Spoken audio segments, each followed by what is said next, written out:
royaume de Dieu, donc c'est un pays. Quand Jésus-Christ est venu sur la terre et il a introduit son ministère avec ces paroles, repentez-vous car le royaume des cieux est proche. Je vous avais dit que son intention n'était pas d'introduire une nouvelle religion dans le monde, mais d'un nouveau système de gouvernement. Il voulait introduire un autre gouvernement dans le monde, le gouvernement céleste. Donc conséquemment, le royaume de Dieu, c'est un pays. Et je vous avais dit qu'un pays, c'est un territoire avec un gouvernement indépendant. Donc nous avions vu tout cela. Donc je vous avais dit quand vous pensez au royaume de Dieu, il faut penser à un pays comme les États-Unis, il faut penser à un pays comme le Canada, l'Italie, la France, l'Espagne, la Chine, etc. Excepté à un niveau beaucoup plus avancé et à un niveau beaucoup plus civilisé. Donc, le royaume de Dieu, c'est un pays. Maintenant, dans chaque pays, il y a une ville qui héberge le gouvernement. Et cette ville s'appelle la capitale. Donc, de la même manière que chaque pays a une capitale, le royaume des cieux également a sa capitale. La capitale du royaume des cieux, nous avions vu la semaine dernière, en Apocalypse chapitre 13, s'appelle la Nouvelle Jérusalem. C'est la ville du roi, n'est-ce pas? C'est la ville de Dieu. Donc le royaume des cieux, c'est un pays, il a une capitale qui s'appelle la Nouvelle Jérusalem. Et dans chaque capitale, il y a un palais. Le palais, c'est la résidence officielle du chef d'État. De la même manière que il y a un palais à Washington, il y a un palais à Madrid, il y a un palais à Paris. Et bien dans le royaume de Dieu, il y a également un palais. Donc nous avions lu dans le psaume 48, là où il est dit, nous disons souvent, dans le psaume 129, dans son palais, tout s'écrit gloire. Dans son palais, tout s'écrit gloire. Donc le royaume de Dieu, c'est un pays qui a sa capitale, qui s'appelle la Nouvelle Jérusalem, qui a également son palais. Maintenant, c'est très commun dans notre monde de donner des noms à ces palais-là. Donc par exemple, aux États-Unis, le palais s'appelle la Maison Blanche. En France, le palais s'appelle l'Élysée. Dans le royaume de Dieu, le palais a aussi un nom. Dans le royaume de Dieu, aux États-Unis, ça s'appelle la Maison Blanche. En France, ça s'appelle l'Élysée. Dans les cieux, ça s'appelle le tabernacle. Donc, je vous avais dit que le tabernacle, c'est pas seulement un sanctuaire. Le tabernacle dans la Bible, c'est un lieu de gouvernance. Le tabernacle de Dieu, c'est là où Dieu, comme le chef d'État, le roi des rois, habite. Donc, le tabernacle, c'est un palais céleste. C'est là où Dieu habite. Donc, nous avons vu, premièrement, le royaume des cieux est un pays. Il a une capitale qui s'appelle la Nouvelle Jérusalem. Le royaume des cieux a un palais qui s'appelle le tabernacle. Maintenant, à l'intérieur de chaque palais, il y a une salle réservée à l'exécutif. Il y a une salle présidentielle. Il y a un salon présidentiel qui est réservé au chef d'État. Donc, aux États-Unis, par exemple, le bureau présidentiel, le salon présidentiel s'appelle le bureau ovale. Donc aux États-Unis, ça s'appelle le bureau ovale. En France, ça s'appelle le salon doré. Et bien de la même manière, puisque le tabernacle dans le ciel, c'est un palais, il y a également un bureau réservé au roi des rois. Et tu sais comment ça s'appelle? Ça s'appelle le lieu très saint. Le lieu très saint, c'est la résidence, c'est dans cette partie-là du palais qu'habite le roi des rois, le Seigneur des seigneurs, le Dieu des dieux. Donc nous sommes en train de comprendre le royaume. Donc le royaume, c'est pas, comme je vous avais dit, la majorité de gens, quand ils pensent du royaume, ils pensent du ciel, ils pensent du royaume, ils pensent à un culte d'adoration qui ne se termine pas. C'est toute l'idée qu'ils ont du ciel. Mais c'est beaucoup plus que ça. Le ciel, c'est un pays bien structuré, comme tous les autres pays de la terre. D'ailleurs, les pays de la terre sont les images de la structure que Dieu lui-même a mises dans le ciel. Donc, les hommes ont eu des idées géniales. Ils pensaient que ce sont des idées qui sont venues d'eux. Mais en réalité, ces idées sont venues du monde spirituel. Et ils n'ont fait que recopier, ils n'ont fait que copier la structure céleste. Donc, revenons à nos moutons. Premièrement, nous avions dit que le tabernacle, nous avions dit que le royaume de Dieu, c'est un pays. En tant que pays, le royaume de Dieu a une capitale qui s'appelle la Nouvelle-Jérusalem, a un palais qui s'appelle le tabernacle. Dans le palais, il y a un bureau exécutif qui s'appelle le lieu très saint. Donc, le lieu très saint. C'est dans ce bureau exécutif-là que Dieu prend des décisions pour le monde entier. Ce bureau exécutif, c'est la puissance, la puissance de l'exécutif réside là, dans ce bureau. De la même manière, dans le ciel, le lieu très saint, c'est là que c'est le centre de la puissance royale de l'Éternel des armées. Je me rappelle, un ami m'a expliqué une fois qu'il était allé à la Maison Blanche pour faire une visite guidée. Et il a dit, pendant qu'il marchait à la Maison Blanche, il est arrivé quelque part et il s'est arrêté. Et soudainement, il a senti derrière lui une force extraordinaire, comme un champ magnétique. Il a ressenti quelque chose de très puissant derrière lui, comme une force magnétique. Donc, il s'est tourné pour voir ce qui se passait. Et soudainement, le guide lui a dit que derrière lui, c'est le bureau ovale. C'est le bureau du président.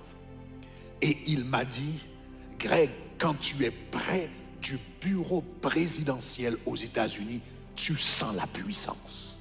Quand tu es près du bureau, tu sens la puissance. Mais j'ai une très bonne nouvelle pour vous. Aussi puissant que puisse être le bureau ovale de M. Biden aujourd'hui, il n'y a aucun bureau qui puisse être aussi puissant, aucun bureau plus puissant que le lieu très saint dans les cieux. Il n'y a aucune chambre, il n'y a aucun bureau, il n'y a aucun salon, il n'y a aucun lieu qui soit plus puissant que le saint, que le lieu très saint dans le ciel où est le trône de Dieu. Et vous et moi, quand nous allons dans la prière, nous entrons dans ce lieu-là. Donc la prière, c'est un c'est un rendez-vous. Je vous avais dit la semaine dernière, c'est un rendez-vous, c'est un tête-à-tête avec le roi des rois. Donc reprenons, nous avions dit que le royaume des cieux est un pays. Le royaume des cieux est un pays, il a sa capitale qui s'appelle la Nouvelle-Jérusalem. Il a son palais qui s'appelle le tabernacle. Il y a un bureau exécutif qui s'appelle le lieu très saint. Maintenant, dans chaque bureau exécutif, il y a un siège qui est réservé exclusivement au chef d'État. Dans chaque bureau exécutif, il y a un siège réservé exclusivement au chef d'État. Par exemple, aux États-Unis, ce siège s'est fait sur mesure. C'est fait sur mesure pour le président. Et personne n'a le droit de s'y asseoir si ce n'est que le chef d'État. C'est le symbole ultime de la puissance exécutive. C'est le symbole ultime du pouvoir exécutif. Dans une chambre présidentielle, peut-être, si on est invité, on peut s'asseoir, je sais pas, n'importe où, mais tu ne peux pas aller t'asseoir sur le fauteuil présidentiel. Donc, laissez-moi vous dire, chers amis, de la même manière que les hommes sur la terre, ils ont leur fauteuil présidentiel, de la même manière qu'ils ont leur trône. Parce que ce fauteuil présidentiel, en réalité, c'est un reflet des trônes de l'Antiquité. Donc, de la même manière, Dieu aussi a son trône, Dieu aussi a son fauteuil royal dans les cieux, donc qui s'appelle le trône de Dieu. Donc, je reprends, le royaume de Dieu, c'est un pays dont le royaume de Dieu a une capitale qui s'appelle la Nouvelle-Jérusalem, a un palais qui s'appelle le tabernacle, un bureau exécutif qui s'appelle le lieu très saint. À l'intérieur de ce bureau exécutif, il y a un trône. Et dans l'Ancien Testament, cela s'appelait l'arche de l'Alliance. Quand Israël transportait l'arche de l'Alliance dans les combats, quand il transportait l'arche de l'Alliance dans les batailles, il transportait le trône de Dieu. Et vous et moi, comme je vous avais dit, la Bible dit, quand vous et moi, nous approchons devant Dieu dans la prière, la Bible dit, nous nous approchons près de son trône. Donc la Bible dit, et ce trône-là, c'est un trône puissant. C'est le trône le plus puissant de l'univers. Les trônes de ce monde ont leurs limites, n'est-ce pas? Les trônes de ce monde ont leurs limites. Ils ont une portée limitée. Mais le trône de Dieu n'a pas de limite. Le psaume 103, le verset 19 dit, l'Éternel a établi son trône dans les cieux et son règne domine sur toutes choses. L'Éternel a établi son trône dans les cieux et son règne domine sur toutes choses. Les grands empires sur la terre n'ont duré que quelques siècles. Babylone a duré 3, l'Égypte 4, Rome 10. Mais le trône de Dieu, la Bible dit dans le psaume 45, le verset 6, le trône de Dieu, ton trône éternel, est à toujours.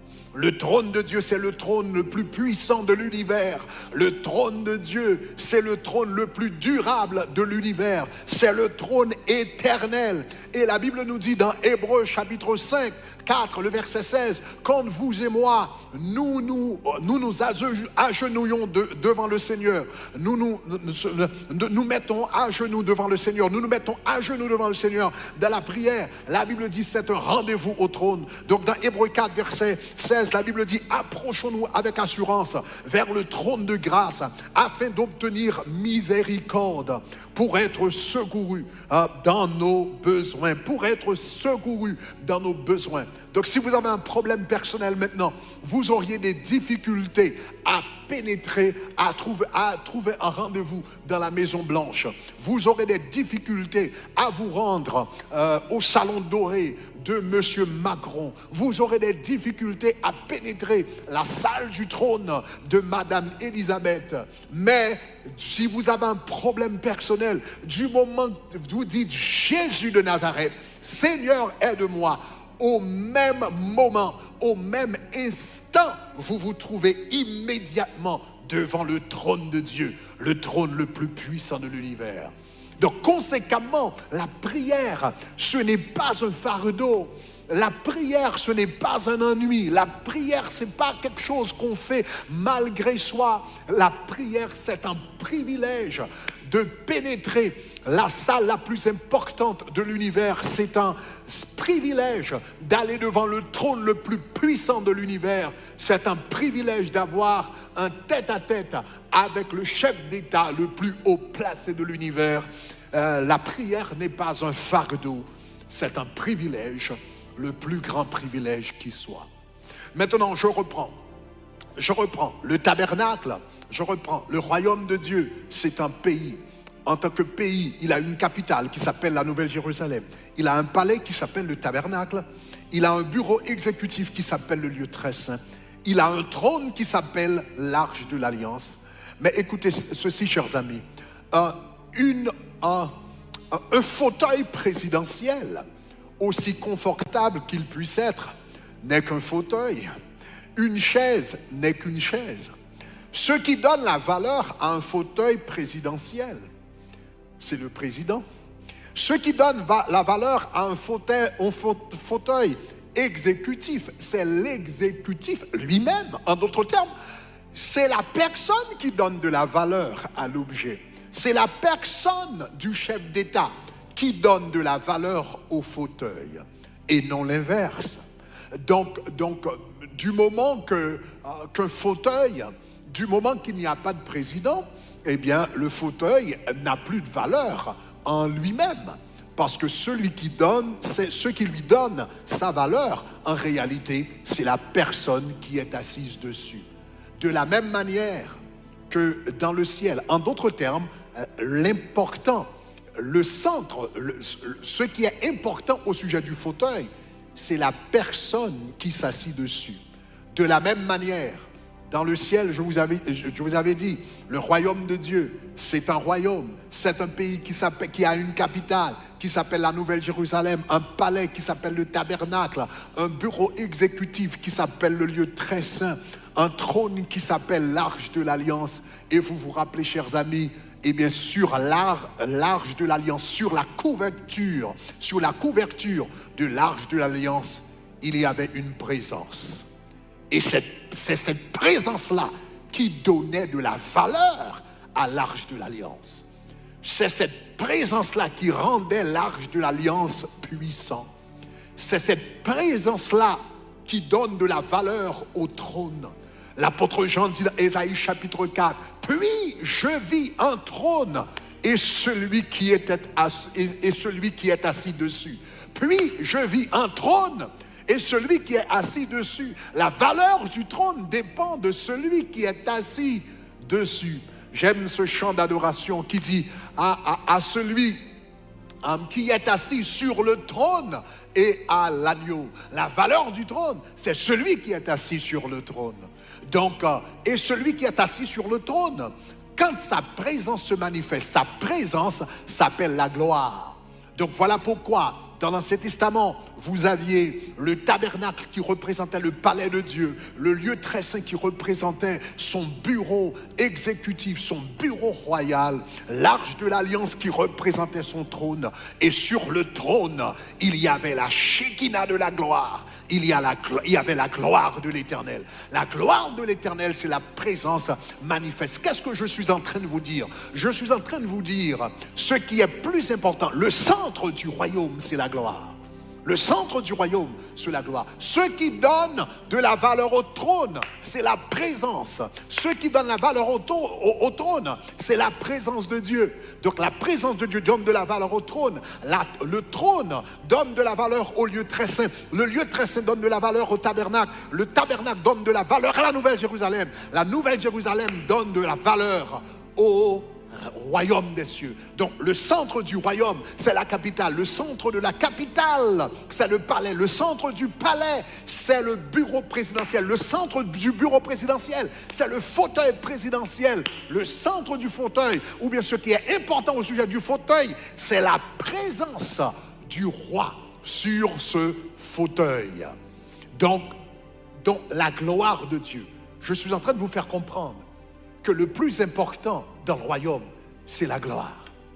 Ce qui est important dans le royaume, ce n'est pas le territoire. Ce qui est important dans le royaume, ce n'est pas le domaine. Ce qui est important dans le royaume, ce ne sont pas les lois. Ce qui est important dans le royaume, ce ne sont pas les soldats, ce ne sont pas les anges. Le plus important, c'est la présence. Donc voilà pourquoi Jésus dit, quand vous priez, vous devriez terminer vos prières avec cette phrase. Car c'est à toi seul qu'appartiennent dans tous les siècles, premièrement, le règne. Deuxièmement, la puissance. Et troisièmement, la gloire. Premièrement, le règne, la puissance et la gloire. Le règne, la puissance et la gloire. Le règne d'abord. Deuxièmement, la puissance. Troisièmement, la gloire. Au-dessus de la gloire, il n'y a rien du tout. Donc la gloire, c'est le max. La gloire, c'est le top. La gloire, c'est le zénith. La gloire, c'est le sommet. C'est à toi qu'appartiennent de tous les siècles le règne, la puissance et la gloire. Le règne, c'est la volonté de Dieu. La puissance, c'est la capacité de Dieu. Mais la gloire, c'est la présence de Dieu. Le règne, c'est la volonté de Dieu. Que ta volonté soit faite sur la terre comme au ciel. Seigneur, que ton règne vienne, que ta volonté soit faite. Le règne, c'est la volonté de Dieu. La puissance, c'est la capacité, c'est la capacité de Dieu. Mais la gloire, c'est la présence de Dieu. Le centre du royaume, c'est la gloire. C'est la gloire. Donc cela veut dire, vous et moi, ce que nous devrions chercher, si nous aimerions expérimenter le royaume de Dieu, nous devrions chercher la gloire. Cherche la gloire de Dieu. Cours après la gloire de Dieu. Aspire après la gloire de Dieu. Aimez la gloire de Dieu. Demande au Seigneur de voir sa gloire chaque jour.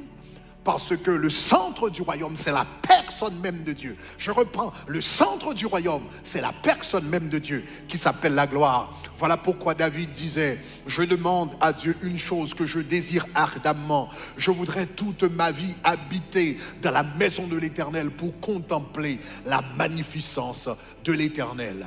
Il n'y a rien de plus élevé que la gloire. Il n'y a rien de plus précieux que la gloire. Il n'y a rien de plus important que la gloire. Il n'y a rien que nous devrions désirer plus que la gloire. Le centre du royaume, c'est la capitale. Le centre de la capitale, c'est le palais. Le centre du palais, c'est le bureau exécutif. Le centre du bureau exécutif, c'est le trône. Le centre du trône, c'est la gloire. Et quel est le centre de la gloire?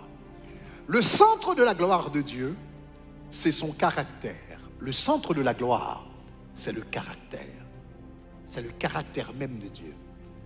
Quand le Seigneur paraît dans sa gloire, il y a une lumière qui brille.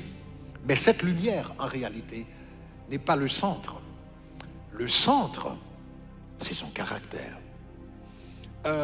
La Bible dit, une fois Moïse a dit au Seigneur, Seigneur, fais-moi voir ta gloire. Je veux voir ta gloire, montre-moi ta gloire.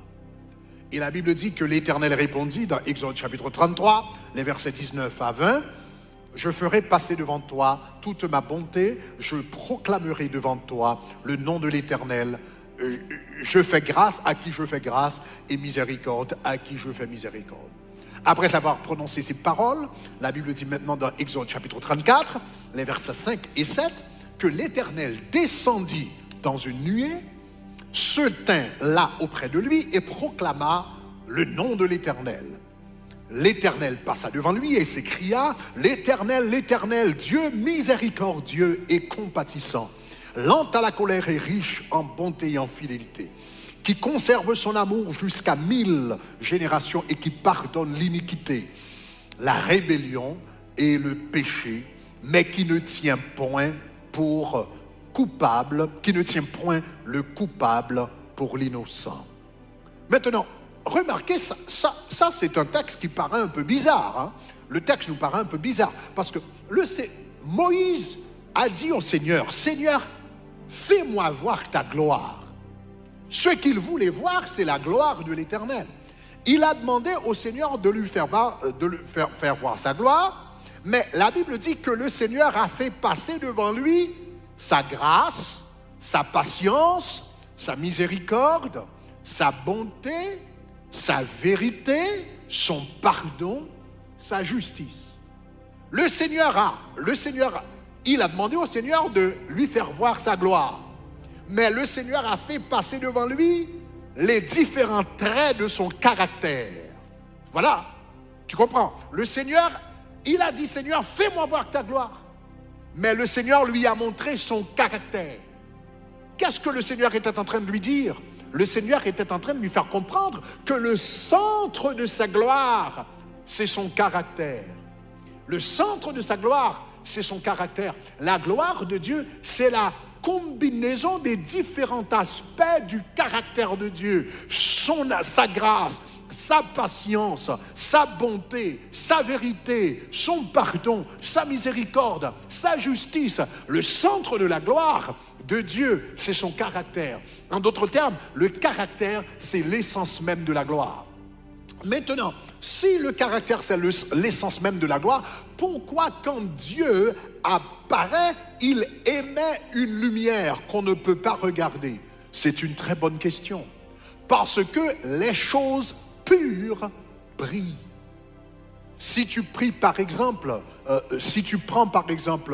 donc je suis, il y a cette chair, donc qui est là, ok, donc c'est fait en plastique, de toute façon c'est clair.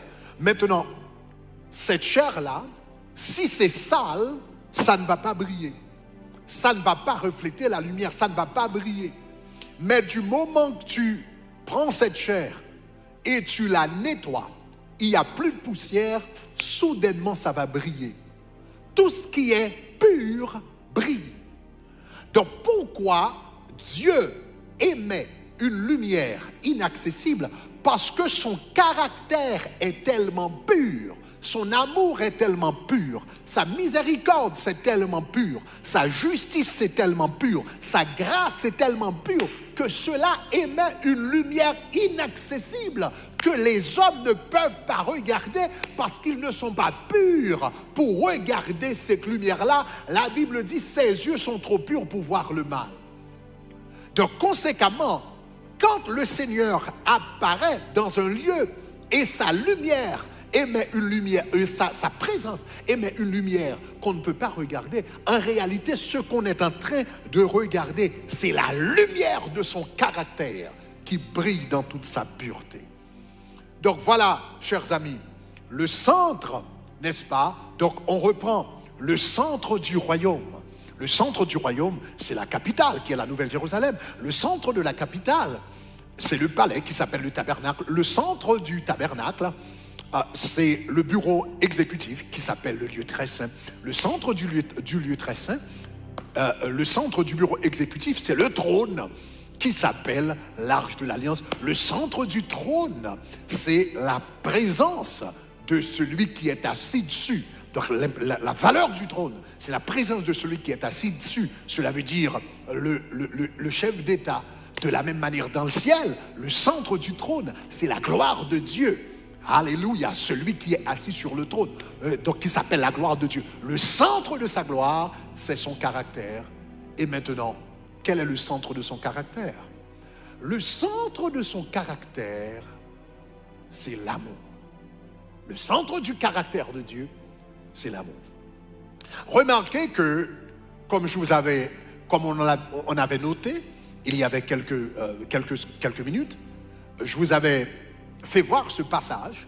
Voilà, le Seigneur, Moïse a demandé au Seigneur de voir sa gloire. Moïse a dit, Seigneur, fais-moi voir ta gloire. Mais le Seigneur, la Bible dit, a fait passer devant lui les différents traits de son caractère. Son amour, sa patience, sa bonté, sa vérité, son pardon, sa justice, etc. Mais, chers amis, si vous regardez ces traits de caractère de très près, si vous regardez ces caractéristiques de très près, vous allez vous rendre compte que ces attributs ne sont que de différentes manifestations de son amour. Ce sont les différentes manifestations de son amour. La grâce, la patience, la bonté, la vérité, le pardon, la justice, etc. Ce sont les différentes manifestations de son amour. La patience est une manifestation de son amour. Parce que 1 Corinthiens 13, 4 nous dit que l'amour est patient. La bonté est une manifestation de son amour. Parce que, encore, la Bible nous dit que l'amour est plein de bonté. 1 Corinthiens 13, 4. La vérité, c'est une manifestation de son amour. Parce que la Bible dit l'amour se réjouit de la vérité. Le pardon, c'est une manifestation de son amour, parce que la Bible dit que l'amour ne soupçonne point le mal. La justice, c'est une manifestation de son amour, parce que la Bible dit l'amour ne se réjouit point de l'injustice. La grâce est une manifestation de son amour, parce que l'amour pardonne tout, l'amour croit tout, l'amour espère tout, l'amour supporte tout. Et l'apôtre Jean nous donne le résumé dans 1 Jean chapitre 4, le verset 8. Dieu est amour. Donc quand Moïse a demandé à Dieu de lui faire voir sa gloire, Dieu lui a fait voir sa grâce, sa bonté, sa justice, sa miséricorde, sa compassion, etc. Et tous ces traits-là sont les différentes manifestations de son amour. En d'autres termes, ce jour-là, Dieu a fait passer devant Moïse son amour. Donc voilà, chers amis, on reprend, donc on récapitule et nous terminons ici. Donc nous parlons du royaume de Dieu, Le centre du royaume, c'est la capitale, qui s'appelle la Nouvelle Jérusalem. Le centre de la Nouvelle Jérusalem, c'est le palais, qui s'appelle le tabernacle. Le centre du palais, c'est le bureau ovale, qui s'appelle le lieu très saint. Le centre du lieu très saint, c'est le siège exécutif, qui s'appelle l'arche de l'Alliance. Le siège, le centre de l'arche de l'Alliance, n'est-ce pas, c'est la présence qui est dessus, donc qu'on appelle ici un chef d'État, mais que la Bible appelle la gloire, qui est la présence manifeste de Dieu. Le centre de la gloire de Dieu, c'est son caractère. Le centre du caractère de Dieu, c'est l'amour. En d'autres termes, le centre du royaume de Dieu, c'est l'amour de Dieu. Donc tout le royaume est bâti sur l'amour. Donc voilà pourquoi la Bible dit dans Ésaïe chapitre 16, le verset 5, dans Ésaïe chapitre 16, le verset 5, la Bible dit, le trône sera affermi par l'amour. Le trône sera affermi par l'amour dans la tente de David, etc. Le trône de Dieu. Donc ici, le texte parle de la venue de Jésus-Christ. Il viendra régner sur la terre. Et la Bible dit, son trône sera établi par l'amour. Parce que le centre du royaume, c'est la capitale. Le centre de la capitale, c'est le palais, le tabernacle. Le centre du palais, c'est le lieu très saint. Le centre du lieu très saint, c'est la gloire. Le centre de la gloire, c'est son caractère. Le centre de son caractère, c'est l'amour. Tout le trône de Dieu est assis sur l'amour. Donc vous allez comprendre maintenant, chers amis, de pourquoi nous avons passé tant d'années, 2 ans à étudier l'amour.